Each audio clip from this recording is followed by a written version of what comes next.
आप सबको ईद मुबारक। आज पूरे देश में धूमधाम के साथ ईद उल फितर का त्योहार मनाया जा रहा है। पूरे जोश के साथ, जश्न के साथ ये त्योहार मनाया जा रहा है। बीती रात ईद के चांद का दीदार हुआ, जिसके बाद इंतजार खत्म हुआ और एक दूसरे को मुबारकबाद देने का सिलसिला शुरू हो गया है। ईद उल फितर को मीठी ईद भी कहते हैं और ये त्योहार न सिर्फ इबादत और शुक्राना करने का दिन है, और इसलिए आज देश भर की मस्जिदों और ईदगाहों में मुस्लिम समुदाय के लोग जमा होंगे, नमाज पढ़ेंगे, एक दूसरे से गले मिलकर बधाइयां देंगे। ईद उल फितर का त्योहार भाईचारे और एकता का पैगाम लेकर आता है। तो देश की तरक्की की, देश में अमन चैन की दुआएं मांगी जाती हैं आज के दिन, और यही वजह है कि ईद की नमाज पर सबकी निगाहें टिकी होती हैं। लेकिन आज निगाहें कुछ और वजहों से भी होंगी, क्योंकि आज ईद की नमाज के साथ साथ मुस्लिम संगठनों और कई मुस्लिम सियासतदानों ने लोगों से अपील की है कि वो वक्फ संशोधन बिल का विरोध जताने के लिए काली पट्टी बांधकर ईद की नमाज अदा करें, और ठीक उसी तरह पूरे शांतिपूर्ण तरीके के साथ जैसे रमजान के आखिरी जुमे पर यानी 28 मार्च को देश के कई इलाकों में नमाज पढ़ी गई थी।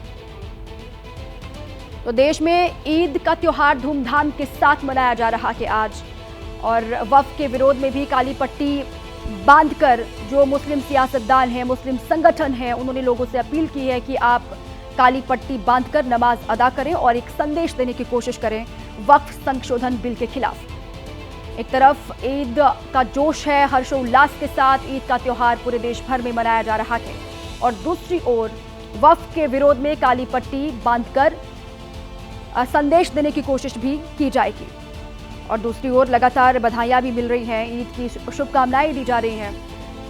धर्म के नाम पर सियासत भी लगातार जारी है, और अलग अलग शहरों में अलर्ट भी है, और इसीलिए भी फ्लैग मार्च निकाला गया। बीती रात अलग अलग हिस्सों में पुलिस के जवान फ्लैग मार्च करते हुए दिखाई दिए। ये 3 तस्वीरें आपको हम दिखा रहे हैं। संभल की है, वाराणसी की, लखनऊ की, जहां पर पुलिस कर्मियों को आप देख रहे हैं। और उत्तर प्रदेश में आप जानते हैं कि सड़कों पर नमाज पढ़ने की मनाही है, और इसके लिए सरकार ने ये कहा है, साथ ही प्रशासन ने भी ये कहा है कि अगर कहीं पर भी सड़क पर नमाज पढ़ते हुए लोग दिखाई दिए तो उन पर एक्शन लिया जाएगा।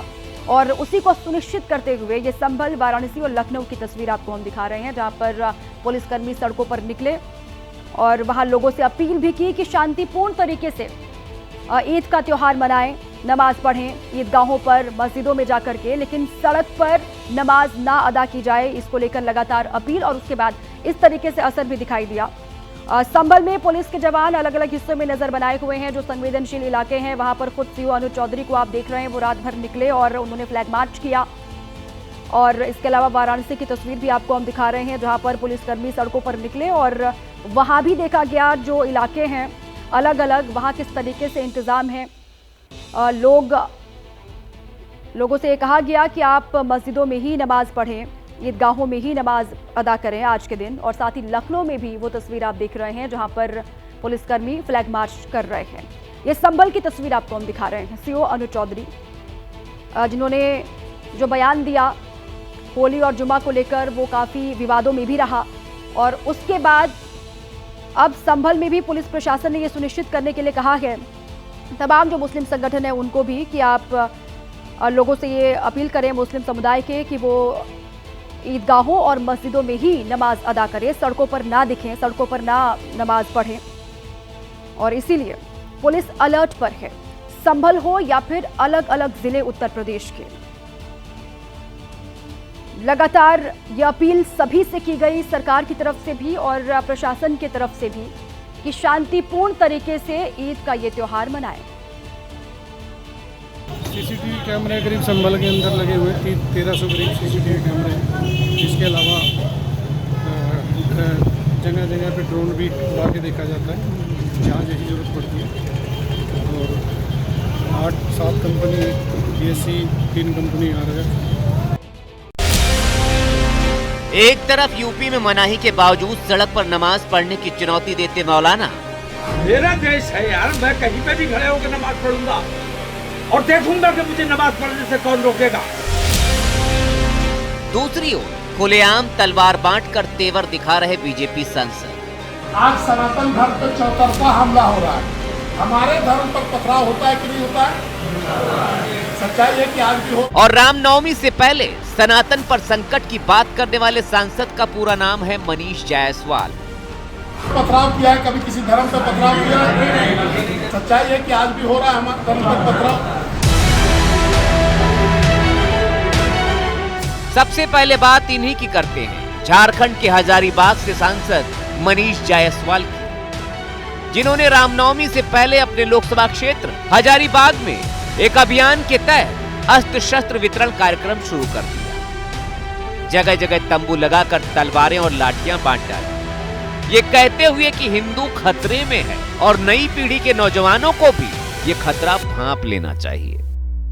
तो हम अपने धर्म के प्रति जागरूकता लाने की जरूरत है। हमको हमारे बाप दादा ने जो सिखाया, हमने जो देखा, अब हमारा कर्तव्य बनता है कि हमारा बाल बच्चा वो चीज भी देखे, वही चीज सीखे, तभी सनातन धर्म हमारा आगे बढ़ेगा। तो ये जो अस्त्र शस्त्र का जो परंपरा हमारा रहा है, ये बढ़े, इसके लिए हम लोगों ने प्रयास किया। और आज सभी अखाड़ों को जो है हम लोग ये दंड और तलवार भेंट करने के लिए आए हैं, इस आशा और विश्वास के साथ कि अभी रामनवमी में 7-8 दिन है। अपने इस दंड और खड्ग वितरण कार्यक्रम में बीजेपी सांसद ने इशारों में बता दिया कि जरूरत पड़ने पर यह डंडा चलाना किस पर है। और हमारे यहाँ जो सांप है, उस पर भी ये डंडा जो है कारगर सिद्ध होगा। लेकिन त्योहार से पहले तलवार और डंडे क्यों बांटे जा रहे हैं, ये बताने की बजाय बीजेपी सांसद ने आरोप लगाया कि झारखंड के हालात बीते दौर के कश्मीर की तरह होते जा रहे हैं। एक समय था जब कश्मीर में पत्थरबाजी चरम पर था, आज है क्या? सरकार की इच्छा शक्ति थी, उसने रोक दिया। जब आप वोट बैंक की राजनीति सामान्य समय में भी करेंगे तो लॉ एंड ऑर्डर को खराब होने से कोई रोक नहीं सकता है। वहीं विरोधी दलों का आरोप है कि इस तरह तलवारें बांटकर बीजेपी सांसद न सिर्फ नौजवानों का भविष्य चौपट कर रहे हैं, बल्कि धार्मिक तनाव भी बढ़ा रहे हैं। बीजेपी सांसद की तलवारबाजी सहयोगी दलों को भी पसंद नहीं आ रही, वो भी नसीहत दे रहे हैं। बीजेपी किस तरह से नौजवानों का भविष्य बर्बाद कर रही है। बीजेपी के हजारीबाग के माननीय सांसद तलवार और लाठी बांटने की बात कर रहे हैं, हाथ में कलम और नौकरी बांटने की बात कब करेंगे बीजेपी? हजारीबाग में अप्रिय घटना घटी है, लेकिन इसका ये मतलब नहीं है कि कानून को अपने हाथ में लिया जाए, किसी को उकसाया जाए। हमें लगता है कि कानून का सख्ती से पालन होना चाहिए। वहीं बात भड़काऊ तकरीरों के लिए पहले से कुख्यात मौलाना तौकीर रजा की करें तो तौकीर ने यूपी में ईद के दिन सड़क पर नमाज पढ़ने पर लगी पाबंदी को सीधा चैलेंज दे दिया है। तौकीर रजा ने कह दिया है कि वो सड़क पर ही नमाज पढ़ेंगे, फिर चाहे जो हो जाए।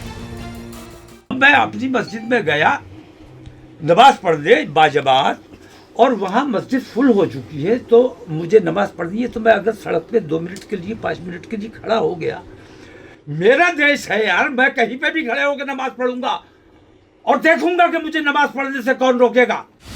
हालांकि यूपी सरकार की ओर से पहले ही निर्देश जारी कर दिए गए हैं कि ईद के मौके पर होने वाली नमाज सड़कों की बजाय सिर्फ मस्जिदों और ईदगाह में होगी, जबकि आदेश का पालन करवाने के लिए यूपी के तमाम शहरों में प्रशासन और पुलिस मुस्तैद है। सरकार की अपील के बाद मुस्लिम समाज के कई संगठन भी सड़कों पर नमाज न पढ़ने के लिए राजी हैं। उलमा की तरफ से भी अपील की जा रही है और के बाहर रोडों पर सड़कों पर नमाज न पढ़ें, ईदगाह परिसर में ही नमाज पढ़ें। मस्जिदों की तादाद को इसीलिए बढ़ाया गया है और जगह जगह हमने इसके प्रचार के लिए पोस्टर, पंफलेट, बैनर वगैरह लगाए हैं, जिससे कि सब आदमियों को इस बात की पता चल जाए नमाजियों को कि सड़क पर नमाज नहीं पढ़ी जाएगी।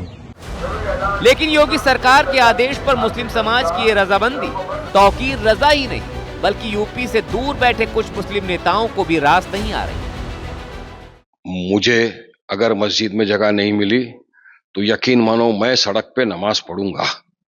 ईद की नमाज इंपॉर्टेंट है, घर में तो नहीं पढ़ सकते वो नमाज को, मैं रास्ते पे नमाज पढ़ूंगा। पुलिस प्रशासन जो करना है केस करे, अंदर डालना है डाल दे।